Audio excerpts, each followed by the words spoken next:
Hola chicos, ¿cómo están? El día de hoy vamos a hablar de un tema súper interesante. Vamos a hablar de las colecciones biológicas. Entonces, empecemos. Cuando se reporta una nueva especie, su descripción debe estar respaldada por evidencia que por lo general es un grupo de individuos o parte de ellos. Es decir, una especie no se puede describir con un solo organismo, necesitamos un conjunto de ellos para poder llegar a estas conclusiones. A estos individuos en los que se basa la descripción de la especie se les conoce como especímenes tipo y se encuentran en colecciones biológicas y museos naturales de todo el mundo bajo condiciones específicas de preservación. Pero hablando de las colecciones biológicas, es importante que conozcamos la historia de las colecciones biológicas en nuestro país, Colombia, porque de las historias sobre colecciones biológicas creo que la más interesante hasta el momento que yo he leído es la de Colombia. ¿Por qué? Porque empieza con un evento un poco triste. El 29 de octubre de 1810, en el actual Parque Santander de Bogotá, el sabio Francisco José de Caldas recibió un tiro por la espalda frente al pelotón de fusilamiento.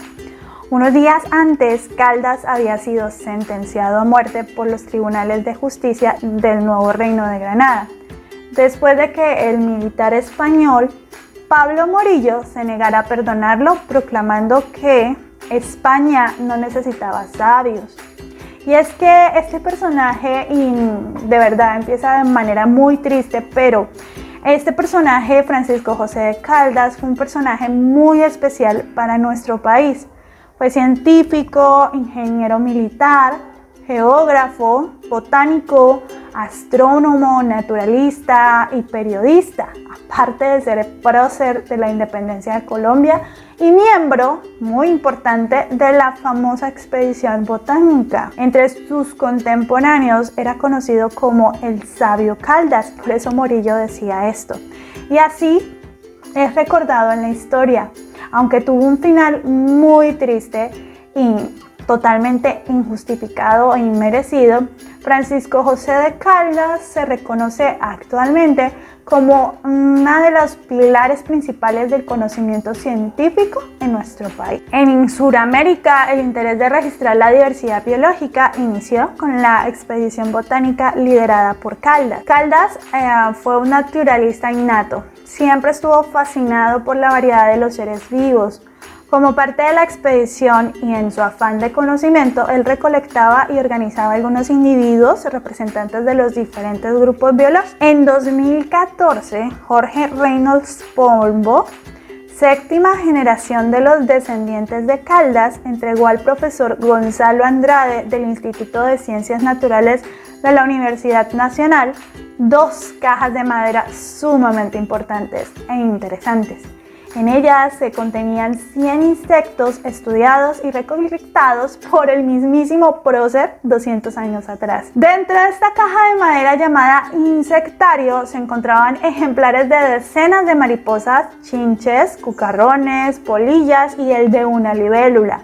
Aunque con el paso del tiempo se habían llenado de polvo, los especímenes se encontraban en óptimas condiciones. El profesor Andrade inició entonces una labor de limpieza y restauración que tomó un año, pero que finalmente permitió la identificación de 104 insectos en la colección de insectos más antigua del país. Las colecciones biológicas son conjuntos de organismos o parte de ellos que se organizan y se anotan para brindar información sobre su procedencia, colecta e identificación. Los organismos ubicados en las colecciones se conocen como especímenes y son de enorme utilidad para la descripción de su especie. En Colombia, las universidades poseen colecciones biológicas de importancia, como la gran colección entomológica de la Universidad Javeriana en Bogotá, además del Instituto de Investigación de Recursos Biológicos Alexander von Humboldt y el Instituto Amazónico de Investigaciones Científicas, SINCHI, que se dedican a la caracterización de nuevas especies y organizar la información de las colecciones. Para crear y mantener una colección biológica es necesario un trabajo cuidadoso que involucra a científicos de diferentes campos y que consta de 2 fases. La primera es la recolección. Esta consiste en la toma de muestras o la captura de ejemplares en campo.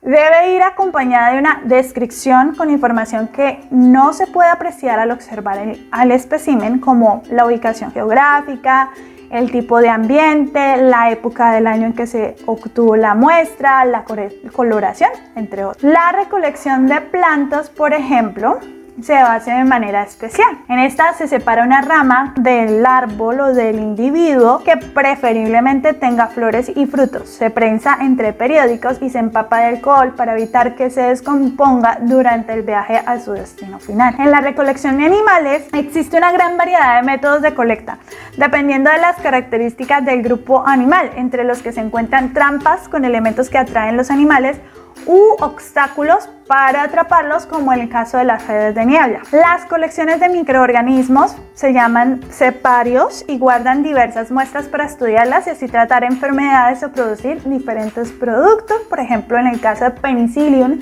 que es un hongo microscópico, de ahí se saca la penicilina. La preservación es el proceso mediante el cual se evita la descomposición de los especímenes. Los métodos de preservación varían dependiendo del organismo que se desea conservar, pero por lo general están relacionados con la aplicación de sustancias antifúngicas, o sea, que evitan el crecimiento de hongos que descomponen a estos especímenes, y en el almacenamiento de las colecciones en ambientes con baja temperatura y baja humedad. Plantas. Tras secar las plantas en hornos especiales se fijan a cartulinas con una ficha que lleva su nombre científico y la información recopilada en campo. Para hacer una colección donde hayan organismos vertebrados que tengan un esqueleto, se utilizan escarabajos que remueven completamente el tejido muerto y algunos compuestos que vuelven transparentes los músculos y colorean el esqueleto para facilitar su estudio. Algunas colecciones guardan animales completos, aunque para preservar pieles y algunos insectos solo se necesita mantenerlos en un ambiente seco, y muchos animales completos deben ser sumergidos en compuestos como alcohol y formol para asegurar su preservación. Las muestras de ADN también son muy importantes y han resultado sumamente importantes en los últimos años. Aunque se puede amplificar el ADN de organismos preservados de diferentes formas, por lo general la más usada es congelarla o introducirlas en un alcohol buferizado especial. Pero bueno, ¿por qué son tan importantes las colecciones biológicas? Pues no solo sirven para propósitos en la taxonomía y la sistemática, sino también los investigadores de todo el mundo acuden a las colecciones biológicas para obtener información de la biodiversidad de una región o un país y así utilizarla con diferentes fines, como la realización de claves taxonómicas, el establecimiento de rangos de distribución de ciertas especies, la producción de compuestos medicinales, el mantenimiento de bancos de germoplasma, que es semillas, el banco de semillas, y la aplicación de planes de conservación, la conservación del medio ambiente y de la biodiversidad. Entonces, como ustedes saben, la conservación es sumamente importante. Hay una rama de la biología que se llama la biología de la conservación, y es esta la que evalúa el estado de las poblaciones de especies raras y con rangos de distribución restringidos para establecer una probabilidad de extinción y, por supuesto, además plantea soluciones a esta problemática. Los bancos de germoplasma son colecciones especializadas en la preservación de distintas variedades de plantas cultivadas para el ser humano y sus especies silvestres para poder usarlas en caso de que haya una extinción.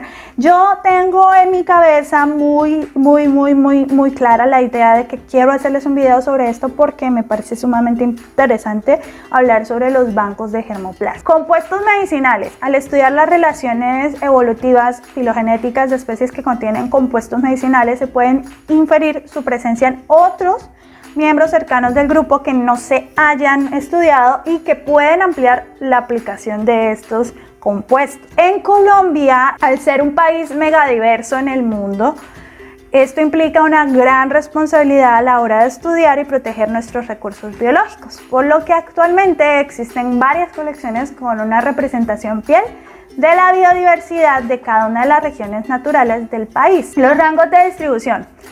En las colecciones biológicas son sumamente importante conocer el rango de distribución que tienen las especies, y esto se hace mediante referencia geográfica de las especies que permiten identificar posibles amenazas. Cuando una especie se encuentra en peligro de extinción, su rango de distribución se acorta o se disminuye, entonces es una clave para empezar como un plan de protección. Las claves taxonómicas son listados por lo general dicotómicos, o sea que se van dividiendo, de caracteres contrastables que permiten identificar un organismo por la presencia o ausencia de caracteres llamados caracteres diagnósticos.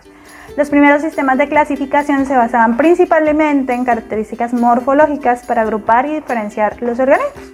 A medida que fue avanzando el estudio de la historia natural, el comportamiento, la ecología, la anatomía, entre otros aspectos de los seres vivos, se integraron estos en nuevos conocimientos a los sistemas de clasificación y en la actualidad se tienen en cuenta incluso características genéticas, moleculares para este. ¿Listo, chicos? Espero que les haya gustado mucho el video. No olviden realizar la actividad y también quiero que me dejen un comentario sobre qué colección pueden buscar en internet, qué colección biológica les gustaría que habláramos o que buscáramos a fondo que les llame la atención. Entonces me pueden dejar en comentarios. Bueno, entonces nos vemos pronto. Que tengan un excelente día. Bueno, entonces nos vemos pronto. Hasta luego.